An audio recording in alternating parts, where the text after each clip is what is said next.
Good afternoon, everyone. My name is Consolata Wawero, a woman representative aspirant in Laikipia County. And I must say, aside from being an aspiring politician and a leader, I am also a passionate educator. This year, I worked with Jomo Kenyatta Foundation, and you know they are involved in awarding scholarships to needy children. And I worked closely with various education sub-county offices in the country, and we have ICT officers who are deployed. They are in internship session. Wanaitwa Digital Literacy Program Cohort 4. Their internship is ending on October. And we had a conversation with them, and I saw the work they are doing. These people are responsible for collecting data, and this data is being used by the ministry. It should be used by the ministry to make informed decisions.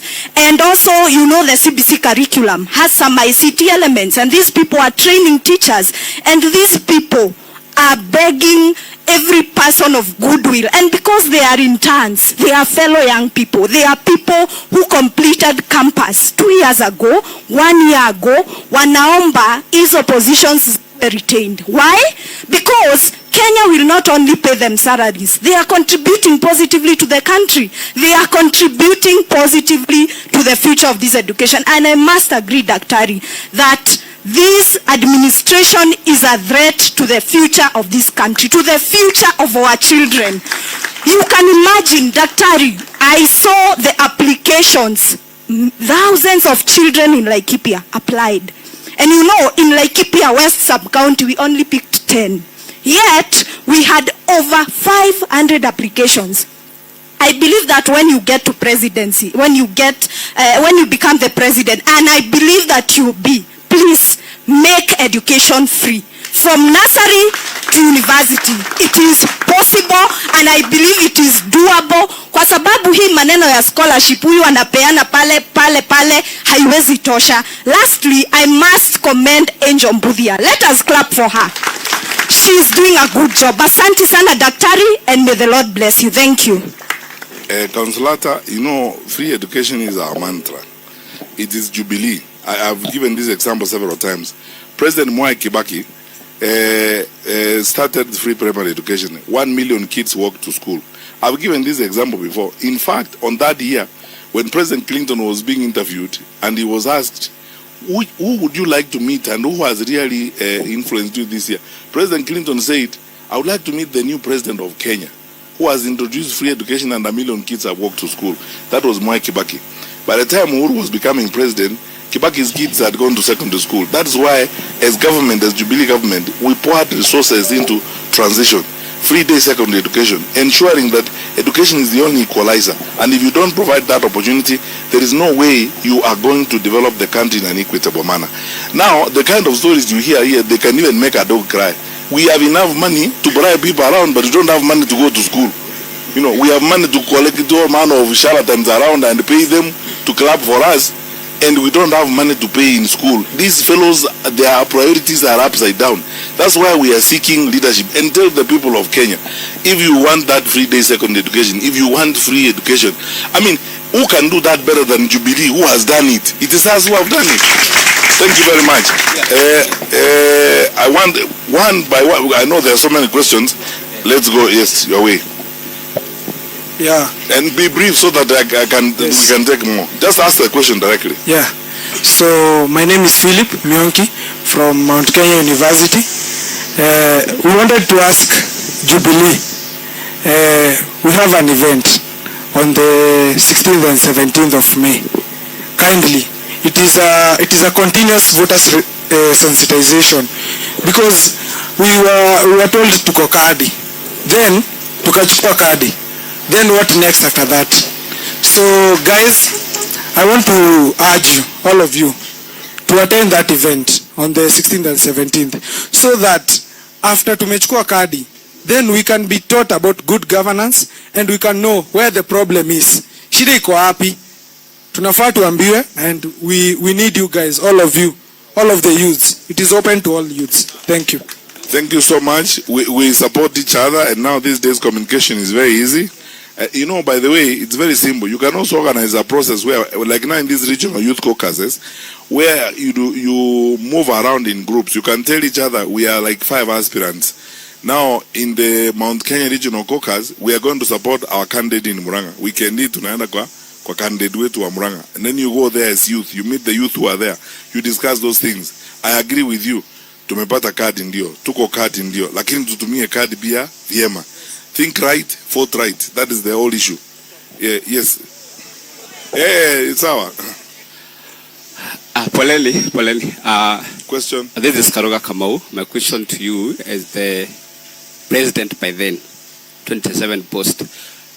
In your last government, we had the issues about donor funding on health matters, specifically HIV and AIDS. So how unique, or rather how different are you going to do, bearing in mind we are having donor exit, so there's no funding to support these health programs, and we are the people who are at risk in terms of new HIV infections, sexual reproductive health, gender-based violence, and we can see there's withdrawal of funding. So how unique will you make sure that the government itself is able to sustain and run this program for the sake of our future?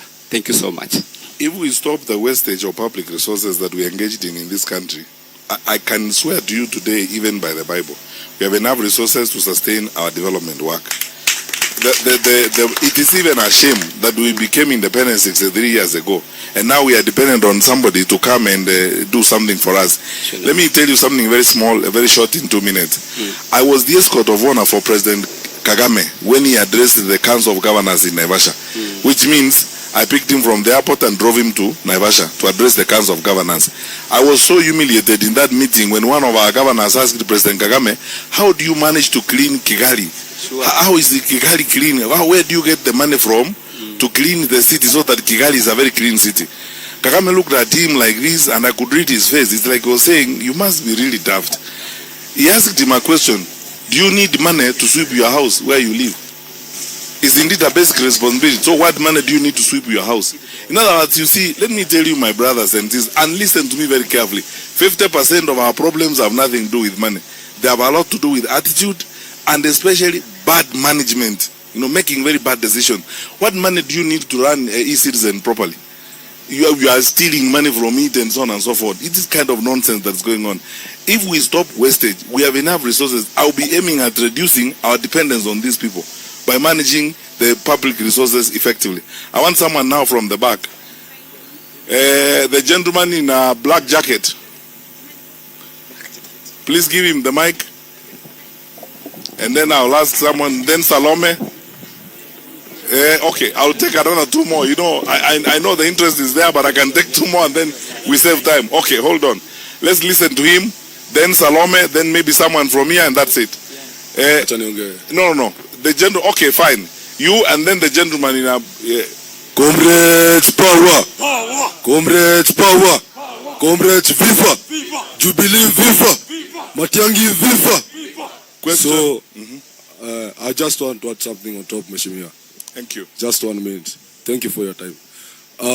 Comrades, I'm the Comrade Solicitor Commander, and I'm becoming President, University of Nairobi, President. I would like to urge us to support Jubilee Party unconditional, and we are going to give Jubilee Party unconditional support. Comrades Kadi, Comrades Kadi. Wanasema tuko kadi na tujui tafanyia nini. Hiyo kadi, kura yetu na kadi yetu tutaweka hapa Jubilee, au sio? And lastly, incoming, we have comrades here, and comrades, we are suffering from only one disease. Comrades have a disease called Prader-Willi syndrome. In short, they have a disease of angriness. They are very, very angry. So, Mheshimiwa, you can see how you will sort them. Matiang'I transaction. Matiang'I transaction. Mheshimiwa, last but not least, question will come later. Last but not least, I would like you to support my presidential bid. I will mobilize 1 million youths to support us. This is our very own party. Thank you. Thank you. Yeah, please be Be brief. Good afternoon, everyone. Good afternoon again. I'm Nicholas Nyaga. I'm a student leader in Kenyatta University. And mine is to say, sisi wote hapa ni viongozi. As Mheshimiwa alikuwa anaongea akisema that kila mtu atafute watu 20, washikilie watafute watu wengine 20, and that's how the number grows. Mheshimiwa, I'm a student leader at Kenyatta University. I'm a very strong supporter of one term, and that has made me be an enemy of those guys who are singing two term. And I'm an incoming president. I'm an aspiring president in Kenyatta University, and currently I visited my MP in his office. Akaniambia wewe tutakushikilia alafu utatusumbua. Kwa hivyo hatuwezi kusupport. So me, I will request as Jubilee, even if you will not support me, as Jubilee party, please tushikilie vijana Nyokopo University wenye wanasimama, because if those guys are empowered, they can also come together and also empower Jubilee as a party. Kwa sababu two term hawashikili vijana wenye wako one term. Okay. I think in the interest of time, Salome, one question. Please, 1 minute. Actually, it's a concern. Good afternoon. I'm so happy about the regional caucuses. 2 weeks ago, I organized the Nakuru County Youth League meeting, and we have very great minds, and people are really willing to help you get the presidency. One issue we have is that mobility and a speaker. That is all, because we agreed. Like on 29th, we'll be having a sanitary drive in Waseges in Subukia. Sisi tunajituma. But the problem is, sasa tutenda mashinani, we want just that portable speaker where we can campaign for you as well when we go to support each other and mobility. That is all we ask, and we are ready to work for you. And like personally, I can even step down from my candidacy just to make sure you get to the presidency. So, because I need to focus on you getting there. Thank you so much. Thank you. Now, I think what to do is, okay, last one. I can answer all these at once. The question, His Excellency, is one based on something that is concerning aspirants. This is the issue of merchandising and marketing for us ourselves. We are asking you how it is that we can supplement the efforts that have been put forward by us as aspirants, secondly by us as Jubilee supporters. My name is Dr. Joseph Geshui Kariuki. I am the incoming Member of Parliament for Juja. And as much as this was it was supposed to be a kitchen cabinet setting to support the aspirants and give us your ideas, marketing is key, and the way we should support each other is also key in us winning this seat. So how is it that we get the merchandising and the cooperation of the party to synchronize with our efforts on the ground? All right, thank you very much. Now, let me tell you, I know that because this is our first meeting, logically, we won't exhaust everything we want to do on the first. You can see the rationale for having regional caucus meetings, because there we're able to focus more on the regional issues, have more time to answer questions and deal with the issues we need to deal with, and move forward. Number one, about all those questions that were asked about support, as a party we will do our best to the farthest extent possible that our capacities allow to support those of our youth who are engaged in activities. As I said, I'm going to discuss with the people in my presidential campaign to see how we can support the youth caucus. The student caucus and other activities as we go forward. As for the aspirants, those of you who are running, of course, when you have gone through the nomination process and you have become our candidate, it now becomes a joint responsibility between you and the party to win the seat. In many of the jurisdictions, we have 5, 6, 7 people interested in the seat.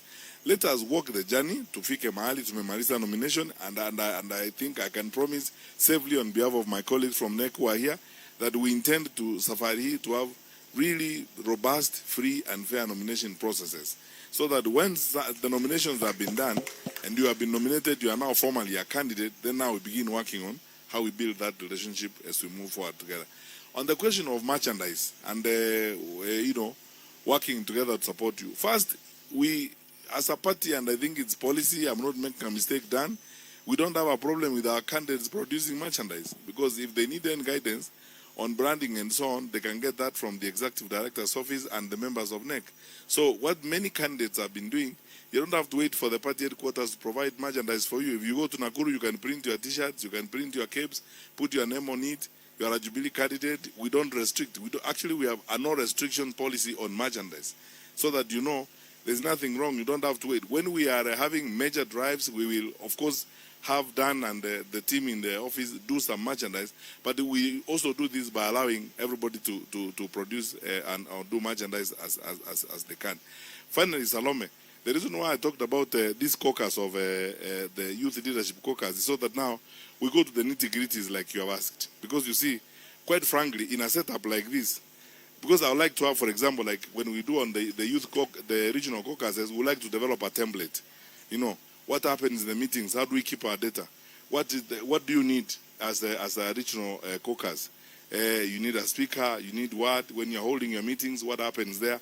How do you conduct meetings? So that we develop a template. That's why I said the council that the NGO is going to put up of leadership, this council is going to work on all those things, give us the nitty-gritties, and come up with templates for regional activities for the youth and youth involvement as we go forward. So, Wangwana, let me tell you, tumeanza hii safari. Safari hata kama ni ndefu inaanza na step ya kwanza. Tumechukua hatua ya kwanza. Sasa kuanzia hapa, hata mimi to be a sensible person and to make sense in this, I have to be guided and to be led by my colleagues on this team. And my colleagues here are led by Angel Mbuthia. Angel is going to develop this program with Dan. And then you tell me, mimi nimesema, I take seriously this issue of the regional caucuses. I would like to attend.